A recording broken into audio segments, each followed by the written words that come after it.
Muy bien, vamos a la entrevista a esta hora. Nos comunicamos con el exministro de Crédito Público, Mincomercio, Industria, Turismo, el doctor José Manuel Restrepo. Doctor José Manuel, gracias por acompañarnos. Buenos días. Muy buenos días, Luis Carlos. Un saludo a usted y también gracias por invitarme a su programa Vélez en la mañana. Qué grato estar aquí con usted por primera vez. Por primera vez, muchísimas gracias. Lo veo. ¿Dónde está? ¿En un aeropuerto? ¿Está corriendo? Sí, porque se supone que iba a llegar a Medellín, me devolvieron de Medellín a Bogotá, entonces estoy aquí escondidito en un pedacito del aeropuerto del Dorado. Muchísimas gracias por hacer esto por nosotros. Y esta es la típica cosa que pasa en Colombia. Por la mañana los aeropuertos no funcionan, están llenos, hay bruma, niebla y no permite que la gente aterrice. Quiero preguntarle, doctor José Manuel, salieron en las últimas horas los datos de inflación en Colombia, 5.2. ¿Cómo estamos en términos generales en números macros en el país? Pues en números macros, digamos que las cifras de crecimiento económico están ligeramente mejorando. Las cifras de inflación pues tienen un desempeño que, como usted lo acaba de mostrar, es positivo en el sentido de que muy seguramente cerraremos este año cercano al 5%, de pronto incluso un poquito por debajo, lo cual significa que estamos cerca del límite máximo que establece el Banco de la República. Las cifras de desempleo han sido relativamente estables, es decir, no son muy positivas. El punto es que son cifras respecto del año anterior mejores, pero pues claramente no son cifras positivas en el sentido de que no son cifras sobresalientes. El crecimiento no es sobresaliente, la inflación sigue estando por fuera del rango de meta del Banco de la República, el empleo no ha venido mejorando y con un lunar gigantesco, el más importante de todos, que es las cifras fiscales. Es decir, el manejo de las finanzas públicas de verdad es hoy un problema muy delicado para la economía colombiana y es un problema que nos puede descarrilar si no lo administramos con prudencia, con cuidado y con mucho equilibrio. ¿Cuál es su visión, doctor José Manuel? Usted que ha estado en todas esas carteras y tiene el conocimiento interno de la operatividad de todo esto. ¿Cuál es el problema real que tiene la administración Gustavo Petro en el manejo de las finanzas públicas? ¿Dónde está el problema? Se lo puedo resumir de la siguiente manera. Ingresos que no se dieron, es decir, ingresos que no se cumplieron porque se habían estimado de una manera mucho más alta de lo que se dio como resultado. Ingresos que se metieron que claramente no se iban a conseguir como arbitramiento de litigios. Ingresos también que definitivamente no responden a un buen desempeño del crecimiento de la economía y por lo tanto no son positivos. Y por el otro lado, y no menos importante, gastos excesivos. Gastos de funcionamiento que crecen entre 2023 y 2025 al 20% anual. ¿Qué empresa en Colombia crece hoy sus gastos de funcionamiento al 20% cuando la economía crece cerca del 1%? Eso pues ha llevado a que la economía entre en una situación muy difícil de caja. La caja se ha caído entre un 70 a un 80% respecto a días similares en los años inmediatamente anteriores. Un país que desafortunadamente ya hoy en día consigue crédito, pero más costoso. Eso eleva los costos de endeudamiento, tasa de cambio ligeramente más alta, sube el valor de la deuda y deja menos espacio para la inversión y para el gasto público. Pero yo lo resumiría en un exceso de gasto, de burocracia, de derroche y unos ingresos que no se cumplieron o porque se metieron mal o porque no se cumplió el recaudo de la reforma tributaria en 2022 porque se cayeron algunos de sus artículos o simplemente porque se sobreestimaron en el presupuesto de la nación. El punto es que el problema es que para el 2025 estamos repitiendo más o menos la misma dosis. Usted está oyendo de un decreto de presupuesto desfinanciado, luego de entrada pues vamos a arrancar en dificultades. Puede ser que esta ausencia de ingresos del gobierno nacional, aparte de todo el rollazo petrolero que todos conocemos muy bien, haya sido por lo que algunos economistas describen la curva de Laffer, es decir, que los países tienen un nivel óptimo de impuestos, de tasa impositiva. Pero cuando los países cobran más impuestos, no necesariamente significa más ingresos, sino que si cobran más impuestos, más allá de un punto, la gente, las empresas empiezan a perder dinero y por lo tanto no empiezan a tributar de la manera en que se calculaba lo iban a hacer. Puede haber algo de eso, Luis Carlos. Yo no niego que la tasa impositiva es una tasa alta en el país. Nosotros veníamos de una tasa impositiva que es de las más altas en los países de la OCDE en materia corporativa, pero en la última reforma tributaria se incluyeron además impuestos adicionales a los socios de las empresas y costos adicionales para las empresas. Incluso se eliminaron algunos beneficios para el sector productivo. Entonces, todo eso elevó la carga impositiva a las personas jurídicas. Algo similar sucedió con las personas naturales y evidentemente hay una carga muy difícil para muchos colombianos, pero simultáneamente también con esto, la inversión privada en Colombia no está reaccionando de manera positiva. Hoy tenemos la inversión en relación al PIB más baja en la historia del país desde que existe información estadística respecto de este dato. Entonces, cuando uno tiene un comportamiento tan mediocre o malo en materia de inversión privada, pues claramente no hay una fuente de crecimiento que esté prendida y sin esa fuente de crecimiento el recaudo tributario se cae. Es que Colombia, no se nos puede olvidar, el 80% de la inversión que hace un país como el nuestro depende del sector privado. Si la inversión privada no reacciona, pues no va a haber recaudo posible. ¿Por qué está caída la inversión privada? El Fondo Monetario, cuando vino a Colombia al inicio de este año, dijo, hay dos razones. Una tercera parte de las razones, altas tasas de interés. Y eso se ha venido disminuyendo y seguramente mejorará. Pero dijo el Fondo Monetario, dos terceras partes, y lo dice en su documento, responden a incertidumbre política y social. Y yo digo, pues claramente hay un problema serio de incertidumbre política y social. Cuando uno envía estas reflexiones filosóficas que son muchas, pero digamos que uno puede acordarse de algunas reflexiones filosóficas, como por ejemplo relajar la regla fiscal. Reflexiones filosóficas como que en su momento los empresarios fueron los protagonistas de la inflación con sus altas utilidades durante la pandemia. Otra reflexión filosófica. Vamos a darle un crédito del Banco Central al gobierno nacional para pagarle a las víctimas. Otra reflexión filosófica que son preocupantes. Agréguele un poco de dogmatismo con decisiones alrededor del tema del petróleo, del gas, de no firmar nuevos contratos de exploración de gas y de petróleo.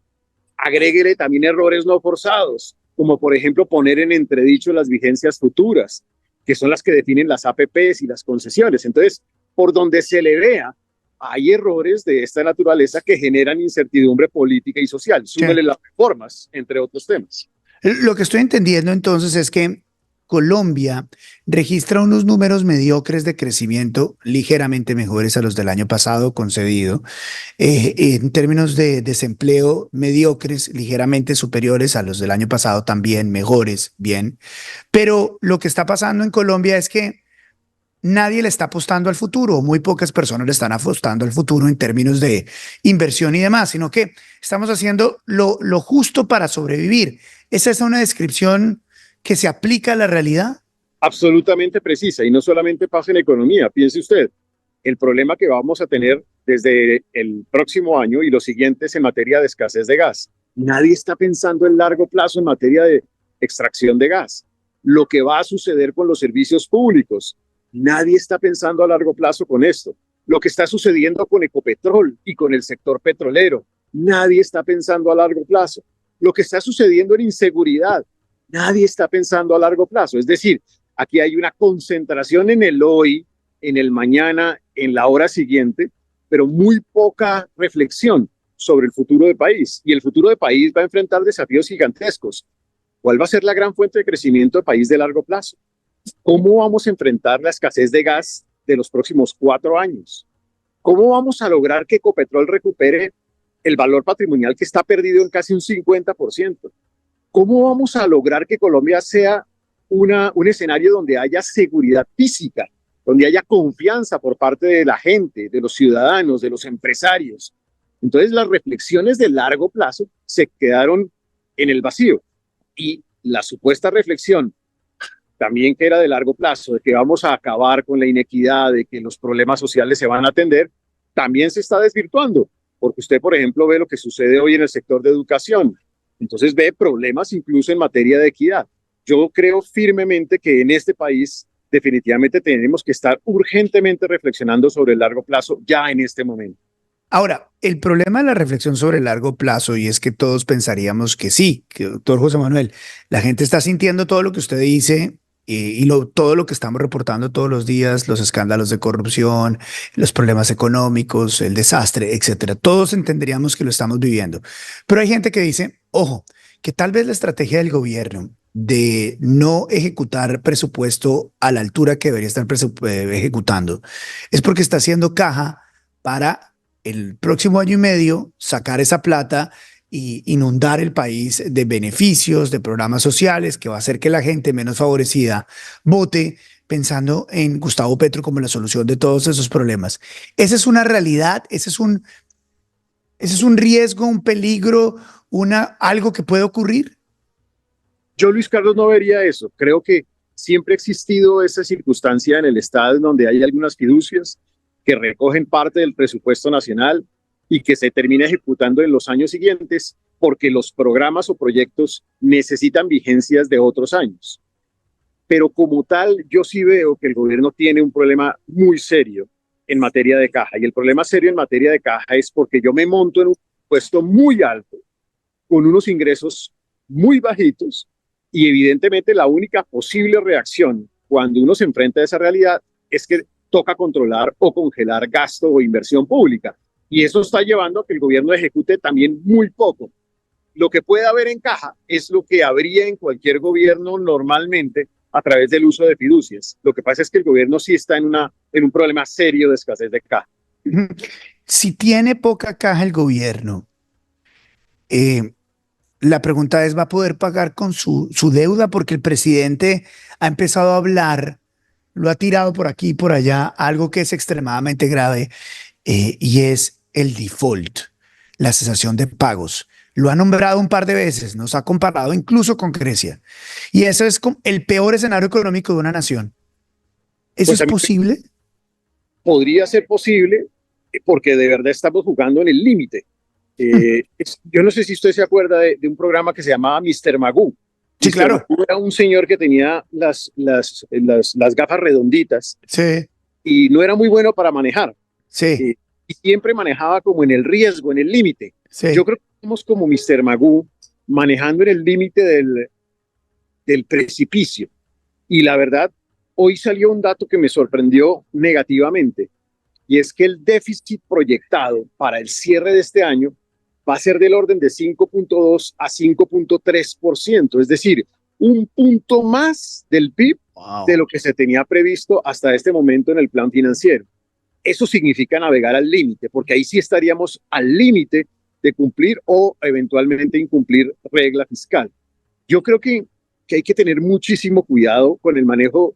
De pronto no ya este año saldremos adelante y no estaremos en riesgo de incumplir regla fiscal.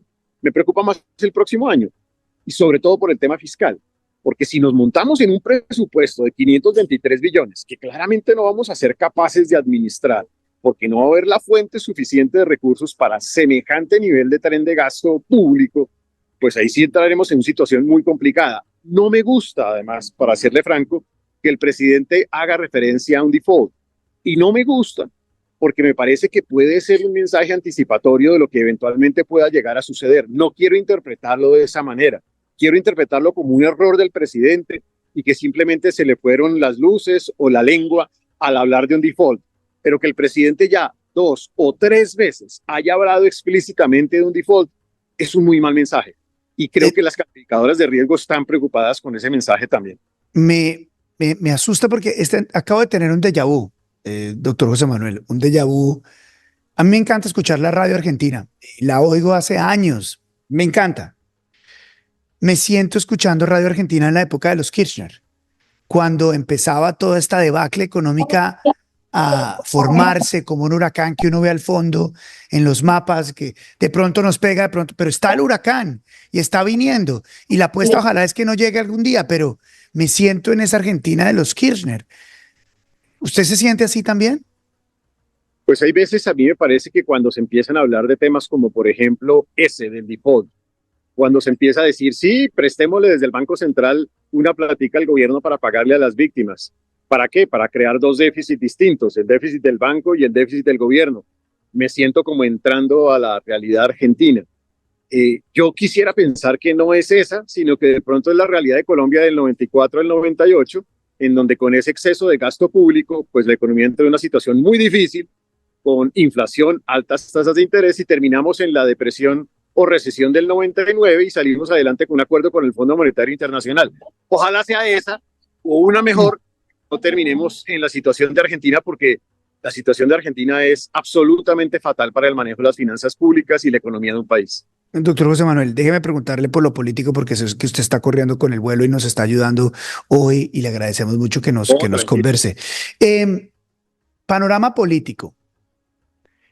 Este es el panorama económico y el panorama económico afecta a lo político. ¿Usted cree que va a haber un cambio de visión en Colombia a la luz de los problemas económicos que estamos viendo? Yo creo que sí, que va a haber un cambio y que en democracia, digamos, pura y libre, yo creo que va a haber un cambio de tendencia. No necesariamente hacia la derecha pura o plena, sino de pronto un escenario de centro, centro izquierda o eventualmente de centro derecha. Yo creo que la gente va a buscar un escenario más calmado, un escenario en donde no sigamos como en la peleadera entre unos y otros, un escenario de pragmatismo, un escenario, llamémoslo eh, como de respuesta real a las necesidades de la gente, Ujú. menos charlatanería y más resultados. Yo creo que la gente va a buscar eso, pero claramente ese escenario va a estar enmarcado por una serie de dificultades desde el punto de vista político. Por ejemplo, si la inseguridad se sigue agravando, la pregunta es, ¿va a ser posible realmente hacer campaña política en todo el territorio nacional? Mm. ¿O vamos a tener sitios vedados para el ejercicio de la campaña política? Esa es una pregunta válida, real. Y la otra pregunta es, eh, en este escenario que sigue hacia adelante, ¿cuáles serían los liderazgos capaces de realmente llevar las banderas de cada uno de estos partidos? Es decir, ¿cuál, por ejemplo, puede ser el liderazgo que oriente el tema de la centro izquierda o cuál es de la izquierda plena del presidente Petro? Esos liderazgos hoy no son claros y creo que la ciudadanía también está esperando pues esos mensajes de esos liderazgos. Entonces el escenario no lo veo tan claro hoy en día, pero claramente siento que sí debería haber en condiciones normales un cambio de tendencia. ¿Volverán los tecnócratas a Colombia? Es que después de este periodo donde hay tan pocos en el gobierno y hay mucho más activistas que gente que sepa cómo manejar el Estado, ¿podemos esperar que todo esto nos conduzca nuevamente a que vuelva gente que sepa manejar el Estado? Podrían volver si tuvieran una narrativa atractiva, que yo creo que hoy en día no tienen una narrativa atractiva. Hoy en día el ciudadano de a pie no le copia a la tecnocracia tradicional. El ciudadano de a pie todavía le copia a esa camorra, le copia esos mensajes de populismo, de polarización, desafortunadamente, pero pues de pronto nos sorprende incluso el ciudadano colombiano, basado incluso en la experiencia de las elecciones territoriales, de decir, hombre, sí, es el momento de hacer una transición hacia algo más sensato, de hacer una transición a que no nos echen tantos discursos, que no echen tanto cuento, sino que realmente haya resultados, hacer el tránsito a las necesidades reales de la gente, a ver cómo vamos a hacer para educarnos, para que los hospitales funcionen, para que los medicamentos lleguen, Sí. para que las vías funcionen y estén operando adecuadamente. Menos charlatanería y más resultados. De pronto ese es el escenario, pero falta construir una narrativa cautivada. Doctor José Manuel, usted que fue ministro en un momento tan difícil y la oposición en su momento era Gustavo Petro y su gente. Hoy, a la luz de todo lo que está pasando, ¿usted cómo se siente? Dice, miércoles, me atacaban injustamente y mire, me atacaban por reformas tributarias y mire, me atacaban por precios de la gasolina y mire, me atacaban por la educación y mire, me atacaban por, nos atacaban por todo esto y mire. ¿Cómo se siente usted al otro lado hoy? Pues, hombre, Luis Carlos, yo me siento bien en el sentido de que hice todo lo posible por dar una respuesta concreta y real a temas que efectivamente hoy en día existen. Por ejemplo, el, el hecho de que exista matrícula cero en educación superior en instituciones oficiales. Yo fui quien formulé esto en la ley de reforma tributaria del 2021. El gobierno después inventó otro proyecto de ley para hacer lo mismo, pero bueno, quien arrancó realmente fui yo. Me siento además satisfecho de haber demostrado que Colombia sí podía crecer más del 7% y lo hicimos durante 2 años. Me siento orgulloso también de haber logrado la segunda mejor reactivación de la economía colombiana según The Economist después del COVID. Me siento orgulloso de haber hecho la emisión de los primeros bonos verdes soberanos, de haber dejado el marco de referencia para la emisión de bonos sociales y ver que el gobierno expide los primeros bonos sociales. Me siento también satisfecho de haber creado un modelo como el incentivo al empleo o el subsidio a la nómina y que este gobierno le haya dado continuidad y que está generando casi más de 1 millón de empleos. Entonces, cuando uno cree que se ha venido haciendo la tarea adecuadamente y que con todo el rigor se actuó, con rigor técnico también, pues de verdad uno se siente satisfecho. Pero me siento muy preocupado con el futuro del país y con lo que este país tiene que seguir cosechando, porque siento la desesperanza. Hace unos días en Yarumal, la madre de un muchacho me dijo, mi hijo está desesperanzado porque no tiene empleo, porque no tiene acceso al financiamiento y solo tiene el gota a gota, porque no tiene acceso a la educación y porque estaba en ICETEX y perdió la posibilidad de educarse. Me preocupa esa desesperanza en el pueblo colombiano y hay que construir de nuevo la esperanza porque es lo único que nos saca adelante como nación. ¿Le gustaría ser partícipe? Porque mucha gente dice, uy, el doctor José Manuel es presidenciable, o fórmula vicepresidencial, o sería buenísimo que volviera al gobierno. ¿A usted le gustaría volver a una cosa de estas? Yo siempre soy convencido de que hay que trabajar por el bien común de la sociedad y creo que uno lo debe hacer desde donde esté.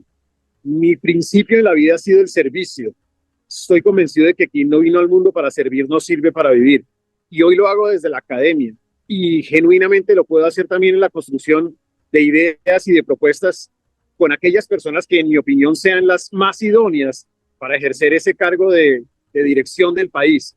Y hoy hago y propongo ideas y analizo propuestas que espero puedan ser o servirle al futuro del país. Entonces estoy en esa tarea como académico, haciendo propuestas y compartiéndolas con aquellas personas que creo que puedan tener la popularidad y el reconocimiento para eventualmente ser cabezas y jefes de Estado.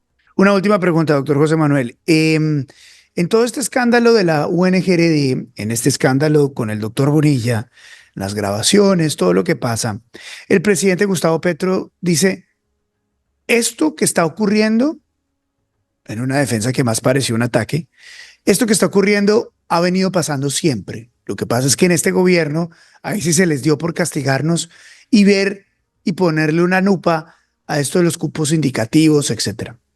En Colombia se puede hacer política sin mermelada, sin comprar congresistas. Estoy absolutamente convencido que Colombia se puede hacer política sana, política íntegra, política basada en el respeto incluso a que son pues ramas del poder público independientes, en donde evidentemente el Congreso de la República formula un presupuesto y el gobierno lo ejecuta, pero claramente se puede hacer sin necesidad de entregarle recursos absolutamente a nadie. Yo lo que creo es que nosotros tenemos que tener la conciencia de que la sociedad está reclamando justamente ese sentido de integridad.